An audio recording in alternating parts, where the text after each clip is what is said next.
પક્ષના નેતાએ કમલમ સુધી કમિશન પહોંચાડવા કટકી રાજ ચાલતું હોવાના ગંભીર આક્ષેપ કર્યા। વિધાનસભામાં વિરોધ પક્ષના નેતા અમિત ચાવડાએ ધરમપુરમાં જનમંચ કાર્યક્રમનું આયોજન કર્યું હતું, જેમાં તેઓએ કમલમ સુધી કમિશન પહોંચાડવા કટકી રાજ ચાલતું હોવાના ગંભીર આક્ષેપો કર્યા હતા।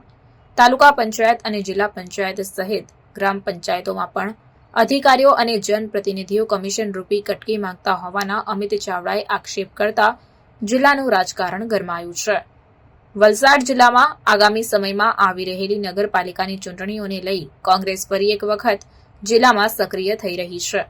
વલસાડના ધરમપુરમાં કોંગ્રેસનો જનમંચ કાર્યક્રમ યોજાયો હતો। વિધાનસભામાં વિરોધ પક્ષના નેતા અમિત ચાવડાની અધ્યક્ષતામાં યોજાયેલ આ કાર્યક્રમમાં વલસાડ જિલ્લા કોંગ્રેસ પ્રમુખ દિનેશ પટેલ સહિત જિલ્લા કોંગ્રેસના અગ્રણીઓ અને કાર્યકર્તાઓ મોટી સંખ્યામાં ઉપસ્થિત રહ્યા હતા।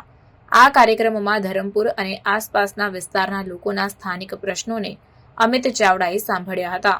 કોંગ્રેસના યોજાયેલા આ કાર્યક્રમમાં આ વિસ્તારના અનેક લોકોએ પોતાની સમસ્યાઓ રજૂ કરી હતી।